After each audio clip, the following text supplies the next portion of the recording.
કે તમને એક દેશ ખબર હશે, અહીંયા એક દેશ આવેલો છે અને દેશનું નામ છે પેરુ. નામ સાંભળ્યું હશે, બરાબર? પેરુ નામનો દેશ સાંભળ્યું છે નામ? સાહેબ પેરુનો કંઈક કરંટની વાત કરી હતી. પેરુનો કરંટ આપણે કંઈક ભણાતા અને આવું કંઈક તમે ભણાવ્યું હતું, રાઈટ? કરંટ જ્યારે ભણાતા ત્યારે આપણે યાદ છે? ઓશેનિક કરંટ ભણાતા ત્યારે ભણાતા હને? હા, બસ એ જ તે, રાઈટ? તો પેરુ છે, બોલિવિયા છે, ઇક્વાડોર છે. અહીંયાથી એક પ્રવાહ પ્રવાહિત થતો હતો જેનું નામ હતું ઇક્વાડોર પ્રવાહ. કયો પ્રવાહ છે? ઇક્વાડોર પ્રવાહ, બરાબર? અને આ જ તે ઉપર અહીંયા અલ્નીનો અને લાનીનો ઉપર અસર કરે છે અને જેના કારણે ભારત જે છે એ ભારતનું મોસમ અફેક્ટેડ થાય છે. વર્ષા કેટલો થશે? ભારતમાં દુકાળ પડશે, અલ્નીનો લાનીનો. દક્ષિણ અમેરિકા નામનો ખંડ છે, એમાં દુકાળ પડશે કે વરસાદ થશે? El Nino La Niña.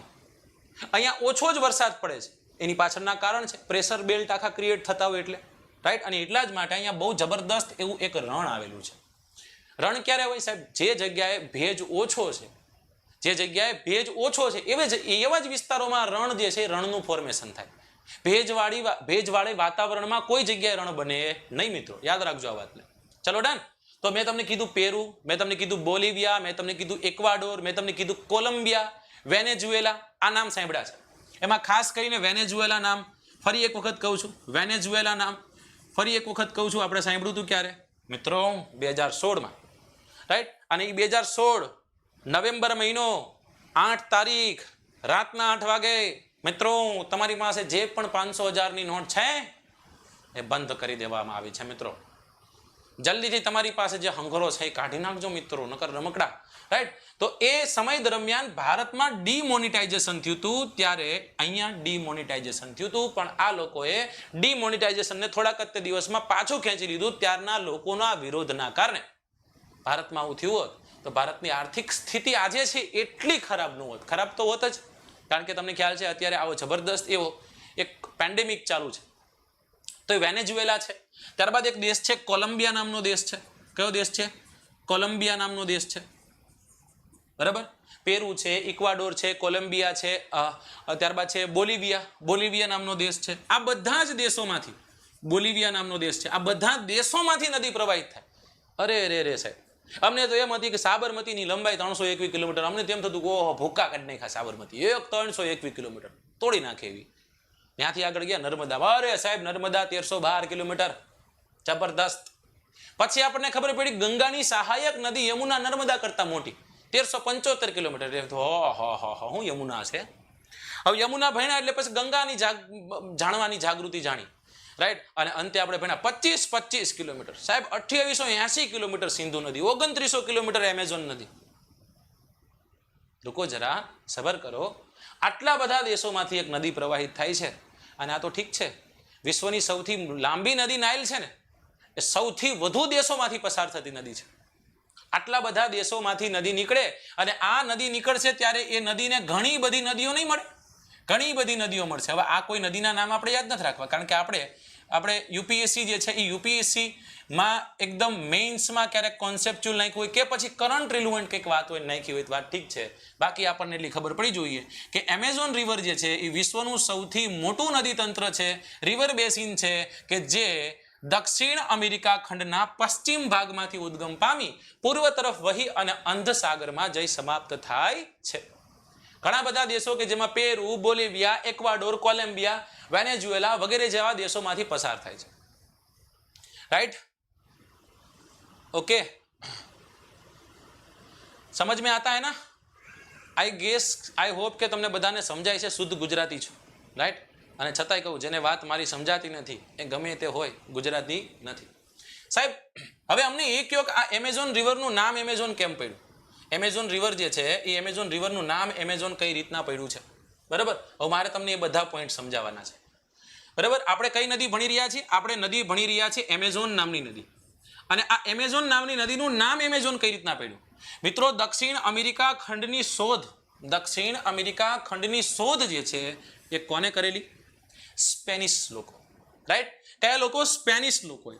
અને આ સ્પેનિશ લોકો જ્યારે દક્ષિણ અમેરિકા ખંડની મુલાકાતે આવ્યા એ સમય દરમિયાન એક નદીની આજુબાજુમાં એક એવી ટ્રાઇબ્સ જોવા મળી, એક એવી જનજાતિ જોવા મળી. અને આ જનજાતિ જે છે એના માથાના ભાગ પર ઓલા પીછા ને એવું બધું બાંધ્યું હતું, અને પોતાનો જે શરીરનો ભાગ છે એ સ્કર્ટ પહેરેલા હતા, અને એ સ્કર્ટ જે છે એ સ્કર્ટ કેના હતા? તો ગ્રાસના બનેલા સ્કર્ટ્સ હતા. કેના બનેલા હતા? ઘાસના બનેલા સ્કર્ટ છે એ સ્કર્ટ્સ પહેર્યા હતા, રાઈટ. અને સાહેબ તો એનું નામ કેમ એમ પડ્યું? હવે આ જે જનજાતિ જોવામાં આવી એ જનજાતિ જેવી જ જાતિનો ઉલ્લેખ ક્યાંક આગળ બહુ મોટી એવી સંસ્કૃતિમાં ઉલ્લેખાયેલો છે, રાઈટ. એવું કહેવાય છે કે એક સમય દરમિયાન એન્શિયન્ટ હિસ્ટ્રીમાં તમે જાઓ, રાઈટ, તો એન્શિયન્ટ હિસ્ટ્રીમાં ઘણી બધી સંસ્કૃતિઓ થઈ ગઈ, અને એ સંસ્કૃતિમાં જે રોમન સંસ્કૃતિ છે ને મિત્રો, એ રોમન સંસ્કૃતિમાં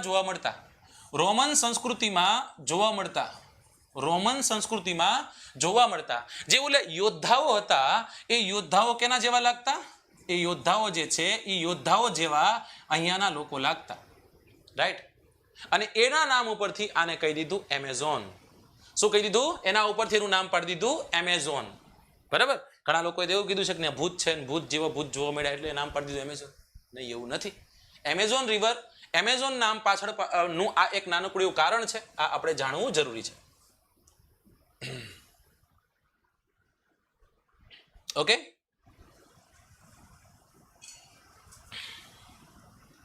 ચાલો એક જ મિનિટ.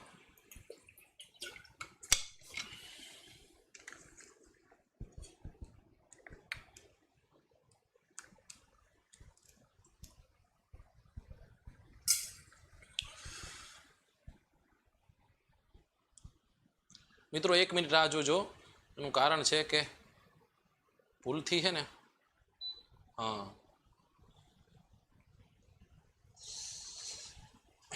ભૂલથી એસીમાં છે ને હીટર મોડ ઓન થઈ ગયો હતો. જો પરસ્યો થઈ ગયો, હવે ચાલુ થયું એસી.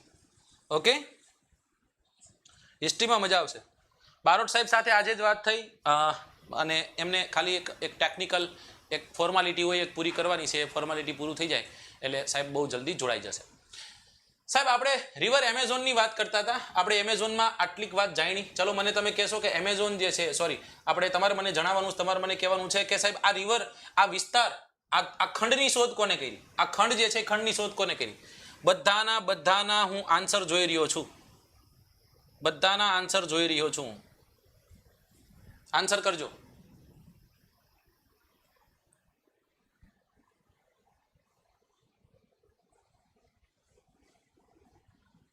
યા સ્પેનિશ પીપલ. કોને? સ્પેનિશ પીપલે. ચલો તો હવે આપણે આ એમેઝોનની તો વાત કરી, નદીની તો વાત કરી, પણ સાહેબ એમેઝોન જે છે એ એમેઝોનમાં જનજીવન કેવું છે? એમેઝોન નામની નદી છે, એનો વિસ્તાર છે, આખો વિસ્તાર છે, આખા વિસ્તારમાં જનજીવન કેવું છે? મતલબ કે ત્યાંના સ્થાનિક લોકો કઈ રીતના રહેતા હોય છે? એમેઝોન બેસિન જે છે એ વિષુવવૃત્તની આસપાસ આવેલો વિસ્તાર છે. સૌથી પહેલો પોઈન્ટ શું લખીશું કે સાહેબ આ વિસ્તાર જે છે એ વિષુવવૃત્તની આજુબાજુમાં છે, બરાબર. અને વિષુવવૃત્તની આજુબાજુમાં હોવાના કારણે સમગ્ર વર્ષ દરમિયાન, આખા વર્ષ દરમિયાન આનો વિસ્તાર, આ વિસ્તાર જે છે એ વિસ્તાર ગરમ રહે છે, રાઈટ. કેવો રહે છે? ગરમ રહે છે.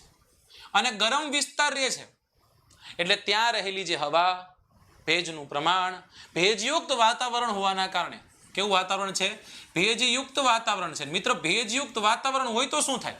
ગરમી હોય ને ભેજયુક્ત વાતાવરણ શું થાય?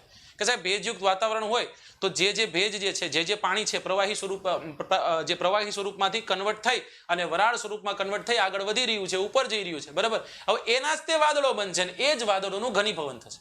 એનો મતલબ તો એવો થયો ને કે સાહેબ ગરમ અને ભેજવાળી આબોહવા હોવાના કારણે અહીંયા વરસાદ થાય છે. પણ કેવો વરસાદ થાય છે? કોણ મને કહેશે? કોઈ નહીં કહી શકે. હું તમને કહી દઉં, દૈનિક વરસાદ થાય છે. અરે સાહેબ, દૈનિક વરસાદ એટલે શું?